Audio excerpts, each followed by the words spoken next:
going? Here we go. Here we are in Speaker's Corner with another bunker report. Deep from behind enemy lines with Finn Hagen. And our special guest joining us today is... Isaiah Mystery. Isaiah, welcome to our little corner of discussion.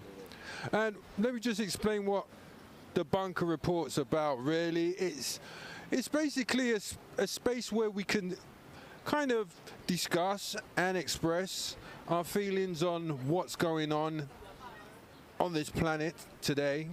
Be it good, be it bad. It's an open platform, and we just want to get all off our chests. I mean, so we just want to kick this one off with maybe you, Finn. How are we going to start this? It's a good start. Because it seems to be, like I said, most people in Speaker's Corner come here for a form of entertainment that's maybe not EastEnders or Coronation Street or one of them soap operas. But at least the ones that are coming here, they're not being trapped in that paradigm, you know, with the media and stuff. Like what Ishmael was saying earlier on is people are becoming products of the television.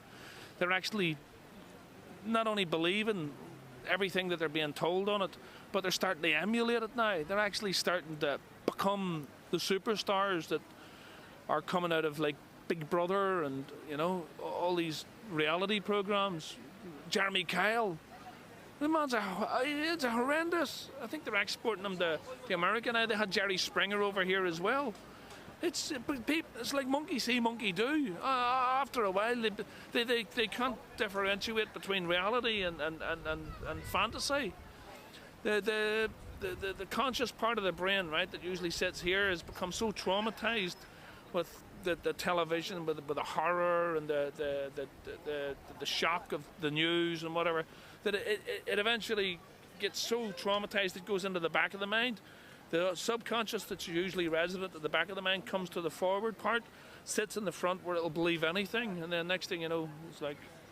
It's quite funny you mentioned Jerry Springer. I mean, he comes from quite a dubious background himself. I mean, yeah, it's very dubious.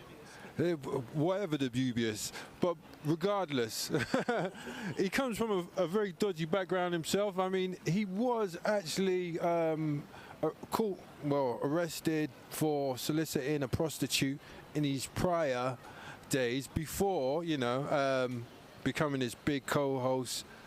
Well, the way he got caught was he actually paid a prostitute with a check. With a check. And it kind of came back, literally. Really trusted him? She must have really trusted him. Well, I mean, he must have been a regular or something, take checks. She was used to bouncing. But the prostitute you were talking about, another word for prostitute is solicitor. So he paid his solicitor with a check. Exactly. I mean, he did. And look at the show. What he went on to host was to play the kind of the voice of reason, you know, the balanced voice, you know, almost you know, the judgment on the people who were doing all these kind of stuff, which he actually got caught doing. But this hasn't been brought out to light. Not much people know about this, but I just wanted to bring it to the table since you mentioned his name. No, I'm cool with Jerry and what he's done and what he's been caught for, because that's his business, and if it's going to be taken care of, so be it. But you know, it's funny, as I've been listening to these names like Jerry Springer, and it just cast my mind back to when I was kind of 25 and when I was first watching Jerry on television and looking back to the person I was then, and I was lapping it up myself. You know, I was with the crowd calling out Jerry, Jerry, because it was entertainment. But I look back now knowing that just the way I've been entertained in the past, people are now still being entertained, even with more ferociousness, you know, to block them off from any... Do you know why they're being... Well, absolutely. It's to block them off, you know, from knowing what really is going on. It's to entertain you, keep you away from any kind of... Enter, detain. You know, we're all in a kind of quarantine, a media quarantine, and we're kind of being given the poisons on a daily dosage, and you can beg people to wake up, but it ain't until the time. Waking up somebody that's pretending to be asleep as well. Yeah, well, you know, the wonderful thing about this is that we can come at all different angles. I mean, we can look at it and say that the people are meant to be asleep. It's almost like a kismet, a fate, you know, a destiny that is unfolding into a conscious awareness. And when I look around me all the time, I see people awakening, you know, and that doesn't mean to say I come across hundreds of people every day, but the people I do come across are far more aware of the certain kind of names that you could bring up, you know, to do with the certain issues globally that are going on. People seem to be aware, but there's still a lot of McDonald's eating, Kentucky Fried Chicken eating people out there who are just being dumbed down and continue to allow it to happen. But this is the beginning. The word global and gullible are very close as well. It's like lawyer and liar, banker and some other word I can never remember. It's quite interesting that you say there's a lot of people that's actually kind of woken up, and you know, you're realizing it more and more. I mean, is it a case of is there more people being awoken, or maybe because you awoken at a certain stage, your eyes or an eye is open and you see more people who are literally awoken? Because this awakening has been going on since the 70s, you know, since the age of the Aquarius coming in and all that kind of stuff. So, you know, is it a case that we're just wising up to it and we're just seeing it in the movies, certain films like Kubrick or whatever and stuff like that? Are we just picking up on that now? I think it's a really good question, and you know, funny that you mentioned the age of Aquarius, because again, like I said, you know, depending on what angle we're consciously coming at this from. If we're coming from an ego wanting to gain the information, spread word and knowledge, that's one thing. But if you're coming in from that part of yourself that you might kind of connect with on a, you know, whether you want to regard it as a divine resonation within yourself or whatever, I think you know, I kind of look at this and say I came into all this information as if it was being given to me as gifts along the way. But in concerns to other people, and what I really like about your question about are we being kind of influenced to think or even be awoken to all this stuff, is a good point. I think that if there is genuinely some kind of awareness shifting taking place, then the so-called powers that be would probably want to do everything they could to kind of dilute into that, as they've done in the past, to infiltrate that, to permeate that with their own agenda and own energy. And I think that people that are awake are becoming very aware of how on guard you have to be into what kind of information you take on as disinformation or something of any value. It gets very, very kind of difficult. Yeah. Who was it that said in times of universal deceit, telling the truth will be an act of revolution? It's not an act of revolution, it's an act of evolution. I think the human race, why do they call it a race? You know, it's like, are we in some sort of a competition? Is starting to become aware of itself, just like the machine itself is becoming aware of itself. What if this artificial intelligence that we've been promised is coming up the road? What if it realizes that we're actually a virus? Which to some extent, if you were to study what a virus is and how it acts, you could actually simulate the human race as such as well, you know? We become the enemy of everything that ever lived here. Well, I've read in a book, it's probably not a popular person for some, but anyway, H.G. Wells, I mentioned it before, you know, that, yeah, basically men like gods. He, you know, there was a quote in there saying that, you know, that man is the cancer of utopia, you know, the germ of utopia, to be more precise. But as well as that, you know, it also mentioned in there that the Earth itself, its biggest, the Earth itself is the biggest enemy of man. You know, it's the biggest killer. No one's killed more people than this planet. So are we really at war at this planet? You know, it's another kind of perspective to look at it. And also, you asked about, you know, a machine becoming more intelligent. And then you got to ask yourself, what are machines? You know, because when you get to a point of sophistication, it becomes indistinguishable, you know, and meaning that if we break ourselves down completely and look at how we function, we are the ultimate machine. Yeah, absolutely, I agree. It's like we're like AI intelligence right now. The way our brain operates like a computer, and with the way we allow ourselves to be programmed and updated with information, we work exactly like that. Obviously, because we have got intelligence, we do, if we choose, to kind of think for ourselves at points and see what programs have been uploaded and see how we feel with these things. It seems to me that most people just allow the information to be inserted and not really questioned and not challenged. I do believe that that's got a lot to do with the people's living standards at the time. Simply, if you're okay and you've got a few quid in your pocket, you don't ask too many questions. You don't want to rock the boat. But if you're struggling and suffering, then you're constantly asking questions because you want to come out of the problem. So, I think, yeah, in regards to the way we're functioning like machines, it's because without a doubt, we're being bred to be like the machine. We're being, bred to think like machines. So.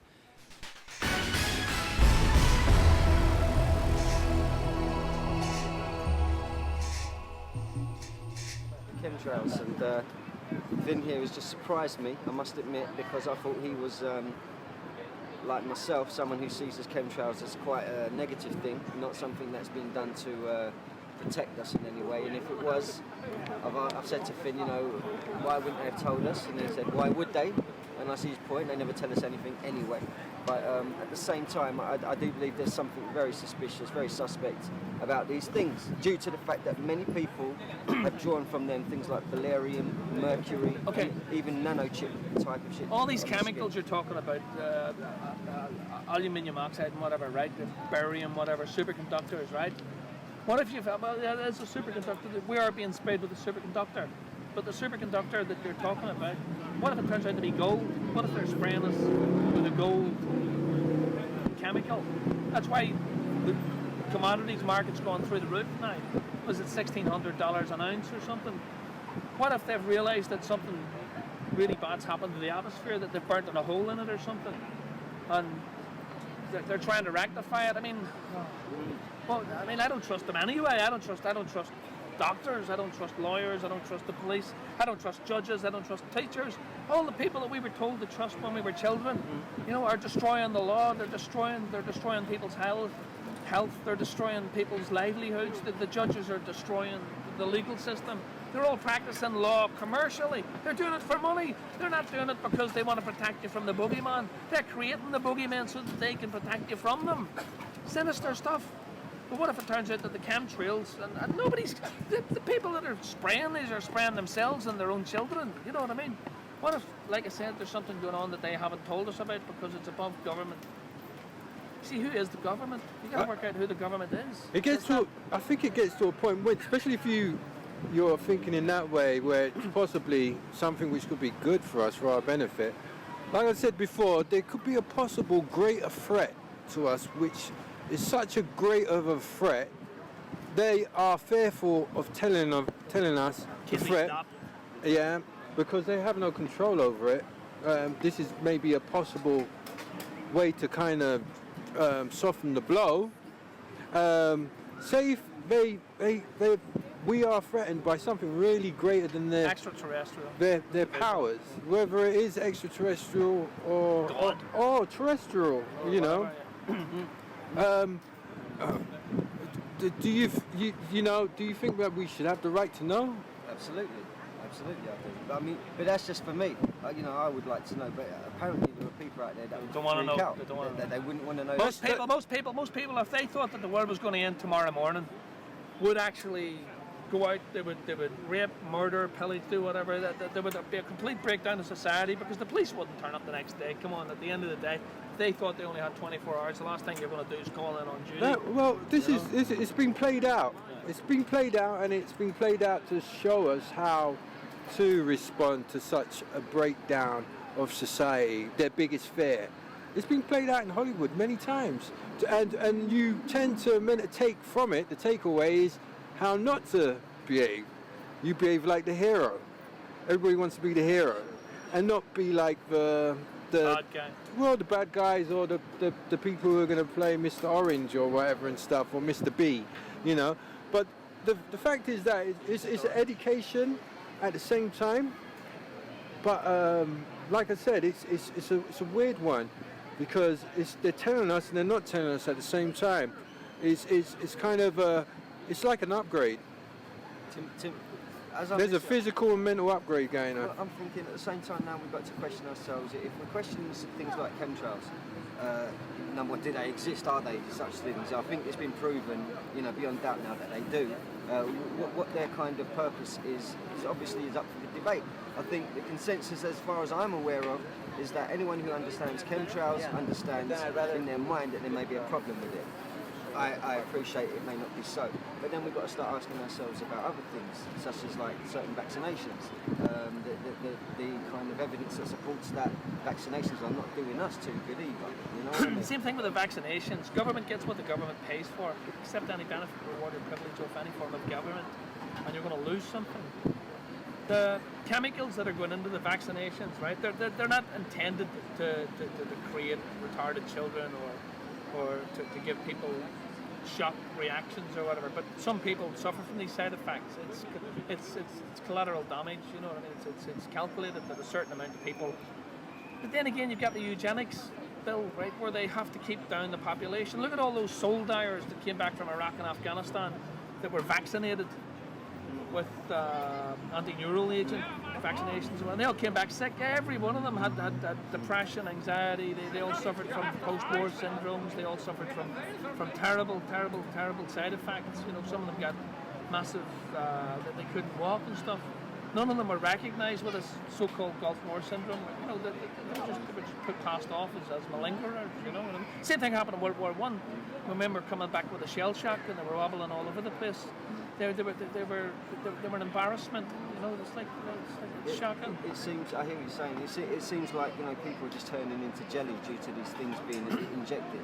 And the other important thing I kind of something is raised within me is that this is so body-based. What we're talking about. We're talking about physical connection here down here. When in fact again we're negating or we're being forced to negate or hoodwinked. What if we ourselves are being turned into superconductors? The pineal glands being calcinated? Really interesting because, again, spiritually, the way I understand it is that that's exactly what we are supposed to be. Fluoridation of water. We are supposed mercury to in your mercury, but we're conducting electronic. I'm talking about the universal information. Yeah, you're talking about the crystals, or we're talking about the knowledge that comes from the power of the sun and everything. That's what they're blocking off from us because they know something's coming through, right? What if they're blocking off through chemtrails once again? This is what I'm saying. It could be a super unconductor. Absolutely. Super unconductor. It could be unconducting the light that's coming through the universe. So you think there's a possibility of basically it's a downgrade. They're blocking. Downgrade, yeah. They're blocking. You're going back a level. It's blocking our spiritual awareness. This hasn't happened in the last 10 years. This has been 6,000 years at least. This has been going on. If you think cavemen built the pyramids, you're insane. If you think that cavemen built Tabakan and those what were you saying, those ruins that they were finding in the Amazon basin, Machu Picchu and all the stuff that they're because they're cutting down the rainforests. They're starting to find out. They found as well, didn't they? A guy called Graham Hancock found the missing city that was talked of in the Ramayana, which is over 12,000. That's right. The oldest book. They found the actual in Turkey. Yeah, in Turkey as well. Mount Ararat. And yes, but particularly they're finding these structures underneath the sea now, all over the place. Japan, again, another colossal structures found underneath. One day they'll find a culture and a civilization in Shepherd's Bush, and then scientists can really freak out. Absolutely. I mean, me personally, I've been to Egypt. Me too. I've been down to Aswan. And to Abu Simbel, and I've seen the monoliths, the big giant ones as well. The big ones. The big ones. Cranes can't lift them. And I swear, to God, or whatever being. It's impressive. Yeah, this ain't man-made. No. The first time you see the pyramids, the first time that you ever see the pyramids, wow, your brain goes. It's the biggest, still the biggest buildings in the planet Earth. A lot of people say it's an insult to the human intelligence that to discredit human beings not having the capabilities of building such structures. But I would argue that we're still finding out things about the Then they damn come out with structure this other today. thing and- Double Yeah, pi, that's right, triple that's pi. right, that's right. The fact that they correlate to star systems. That is, I mean, that's And then one they- of the things. but But the then- pi, the triple right, pi, that's we only discovered triple pi the other day. You know, which is nuts. The only triple pie they're going to discover on Oxford Street's probably in the Kentucky Fried Chicken, you know, when they order 3 portions. But the other thing is they try to racialize these civilizations and say, oh, they were white. Oh, they weren't African. Yeah, that was another silly thing. I mean, I've read books before, which one French writer did actually, you know, Acknowledge. yeah, he acknowledged and refuted all the information which was coming out, because he saw it was pretty obvious that this was an intellectual culture which has made these structures, and as well as that, you got the Dogon tribe, which actually have drawings of star systems, which Do you know the word Dogon backwards is no god? yeah, which, you know, like, obvious, which, you know, is something which was only recently discovered. Sirius B, that's right. Yeah, and I Binary mean, star.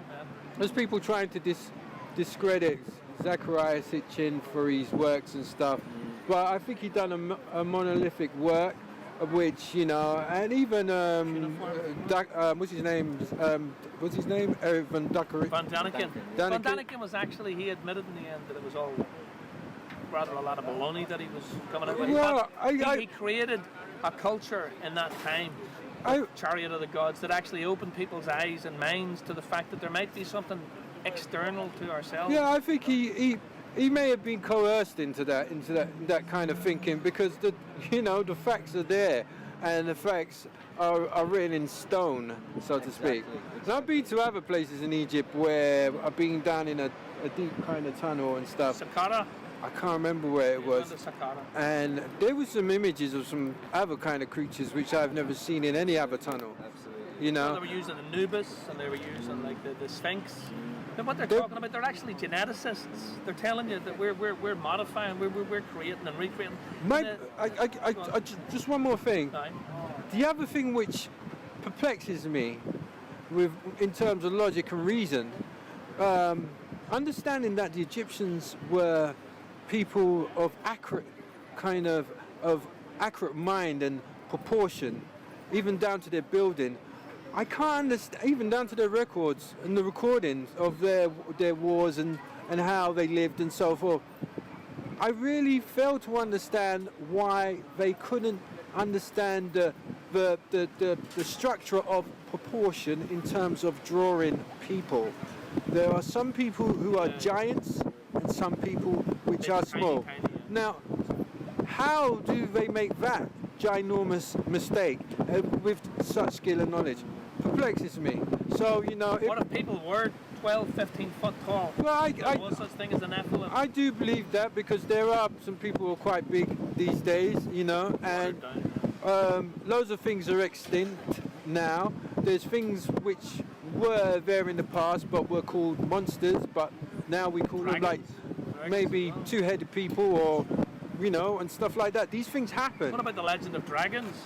The Every dragons, civilization's had them. they've all had them, you know, whether it meant something else or whether it meant literally what it was. It's really, I mean, I can't believe about 5 years ago I was sitting down watching something on telly when I used to watch it, and there was this documentary about these guys that I think it was somewhere in Eastern Europe, up in the mountains, where they found fossilized dragon, and they actually said that they got the whole story about how this dragon ended up in a cave with two Homo sapiens, and I thought you were going to say homosexuals. well, they probably would have wanted that afterwards, but no, it just goes to show that all this stuff that has become legend, it's not legend to people, but back in these countries, you know, this, when you look in, for instance, in the ancient Zulu tribes, it's like everything that they were talking about could reflect the same story that came out of Sumeria, in terms of how we was created and what the Sumerian tablets tell us.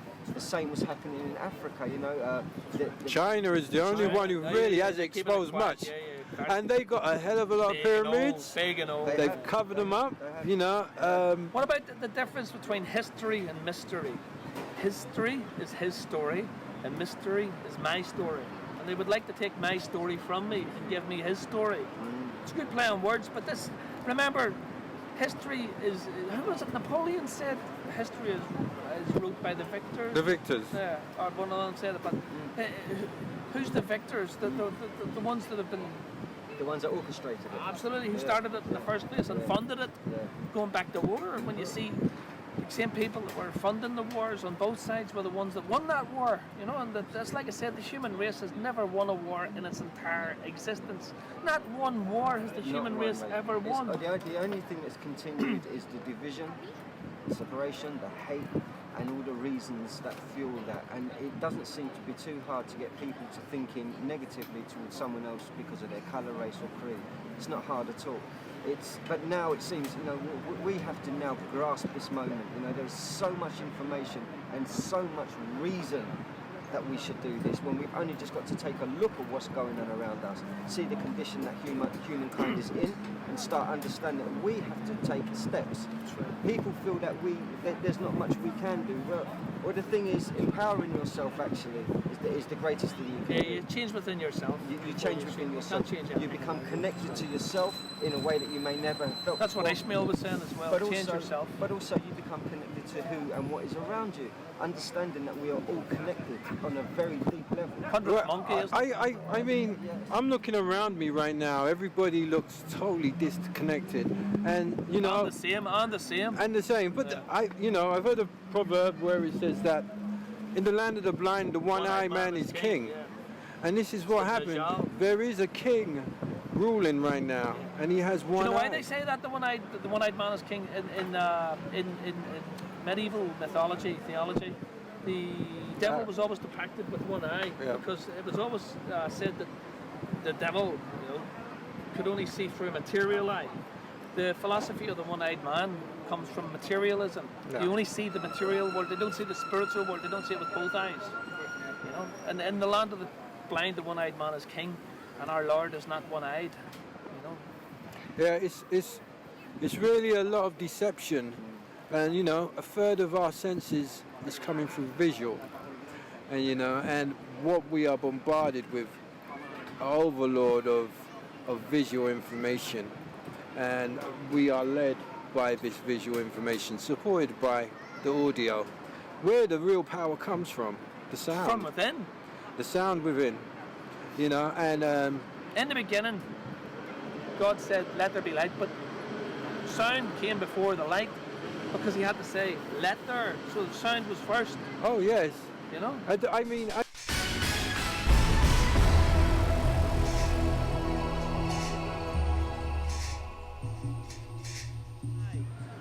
are very similar, Yeah, so, it was quite... I. Yeah, exactly. There's something that was said to me a couple of weeks ago, the word believe, where you've got believe, and you've got, in the middle of believe, you have the word lie, and in the middle of lie, you have I. Boy, so I, lie, and believe. Baal means owner, and Eve was deceived. Baal, Eve. Well, and we know that, semantics and the way that they've played with words from the beginning of creation of words and swords, S-W-O-R-D-S. Absolutely, it's been pivotal to like this. Well, the English language was actually a creation of the college in Vatican. It's coming out of, I don't know where it's coming from, but whatever it is, it's not a language that we understand. It's more like a Sigillian soup. Well, they say the sword is the mind, and you fence. Words with are the swords. And of course there's also the belief that we used to communicate with each other on a much higher level, telepathically. I mean, this is why I personally believe in the Bible, where it's talking about the Tower of Babel, and where God gets a little bit upset. The one language. And decides let us go down, let us, as in the B'nai Elohim, as in the plural, the royal way, go down and recreate man in our image, after our likeness. What's this recreation? Yes, The other thing is when Adam and Eve and what's his name, Seth and Cain were supposedly kicked out of the garden in Genesis, and they seen the other women and they went and made wives with other women in villages. Who were these other villages? Who were these other people that we weren't told about? You know what I mean? What is they saying? The gold is good there, go and dig it. What's this gold? What does God want with gold? Why is God G-O-L-D? Take the L, which means God, out of gold, and you've got God, gold, oil and drugs. It's a hell of a lot of real confusion and deception, and layers of onion skins of information. Shows, I mean, and there's so much debate over the Bible still, and these other books and these scriptures, they've been written in a particular way. It's way. not given to anybody. This is why the Catholic Church had the monopoly on it for like over 1,000 years. And it was Tyndale actually managed to translate yeah, it into English, and then it got severely dealt with. You know what I mean? Yeah, I mean, you have that Bible which is done by King James, which was done by Bible. Queen James. Queen James. Queen James. Yeah. Whatever. Yeah. I don't know the story of that one, but it's pretty dated. But you know, the Testamentab, the New Testamentab, and the Old Testamentab, the Bible. The book Bible, you know, Genesis, the Genesis. This is all stuff. These are all words that are written. We all know it comes from the Egyptians. It all goes back to Egypt. And the Egyptians grabbed it from whoever, whether it be Sumerians and Atlanteans and whatnot and blah blah and off-world. The only way of describing it is that your law comes from the Jews. Your philosophy or philosophy, the love of wisdom comes from the Greeks. Yeah. And your government or governmente or mind rule comes from the Romans. So your law comes from the Jews, your philosophy comes from the Greeks, and your form of government comes from the Romans. We're under Roman rule here. We always have been. You know, it's passed on through the generations. Statutes and stuff. You know. Yeah, statutes. The statute law and you don't have to stand under statute law. People don't realise that statute law isn't law. It's something that somebody made up and just said it's on a piece of paper, so you have to obey it. So it's called contractual. You only obey it if you recognise it. Right. If you don't recognise their law, there's nothing they can do to you. Maybe they can force you to sit in a cell and get charged in a cell. What are you going to get battered? Battery for batter, you know? I mean, there is a major problem because we all have to subscribe to one of these languages. And these languages, what we communicate with is a verbal language of sort. Whereas opposed to, you know, we have the nature of language which is nature, you know, which dictates you only can do what sit within your nature. That's natural law. That's natural law. And then you have mathematical law and so forth. We have universal laws, which are more of this universal language. And we have also cosmic laws, and we have the law of love. Corporate law? And then you have these other man-made laws, which are tangibly made by a human being. Written on bits of paper with little squiggles. Ideas, which are not universal, which do not translate in any country purely. That's a fantastic point. Fantastic point. And this is what we're governed by. These languages, and it was the Babel, you could say, yeah. It divided us straight away. The language. The word Babel, B-A-B-E-L. Well, in Arabic or in Semite language, the word Baba means father and El means God. So Father God, Baba El. Yeah. Baba El On. On was Osiris. You know, it all goes back to the Egyptians. Yeah. It's come through time and space that's outside, so far outside our perception that our human minds couldn't possibly. I think it was like Jordan Maxwell said this. It's not. Not only could you not imagine what God is, you could never ever imagine what God is. Your mind's not physically capable of understanding the mysteries of the universe or the histories of the universe. You know? I think it gets more complex as deeper you dig. You know, and that's why I kind of took a step back out of the rabbit hole, because the deeper I dig, the more revelations popped out, and you know, and some scary ones too. We're in the time of revelation. You know, whether it be about the Lightbringer, discovering who the Lightbringer Lux yet, you know, Lux Pharaoh. You know, all that kind of stuff was popping out. You know, which was if you're not prepared for that, it really could flip you straight away. You know, and it's a case of preparing the mind. Even reading Man and Blasphemer's Cosmic Fire and the Treaty as well. You know, the couple of first stanzas what she was writing about was off the hook. I mean, Cosmic Fire was spectacular for me. I haven't gone all the way through it, but it has a lot of cosmic information which speaks that cosmic language, which I subscribe to because I'm part of that star stuff. We're starting to learn that language because that language was cut off from us. Yeah. The public food system never helped us much. You know what I mean? The other thing is that if we do realise that we share the same air, and we are the same people, and you are me, and I am you, we will appreciate our existence. Not just us, but everything. We're interconnected, on that kind of level. Be it the trees and stuff like that. All the time I argue with someone, and they go off on an ego trip, and they say, oh, they shouldn't do this because our people, or this or that people, or this is better than that. I say, but look at the tree. The tree grows and it doesn't complain. Is the tree better than you? Or you better than the tree? Yeah. It just grows. It does fight. It fights for light. I think, was you going to say something? No, I was going to say to be as tolerant as a tree, as humble as a blade of grass. If we could learn from nature what nature itself has learned from itself, then we ourselves would probably be part of that nature again. But we're being taught the opposite. We're taught not to be as humble as a blade of grass or as tolerant as a tree. You're taught through television intolerance. You're taught through the media how to have this pride about you that's going to be the destruction, because it is the fall of man. It's this pride. That's what Babel was. Babylon.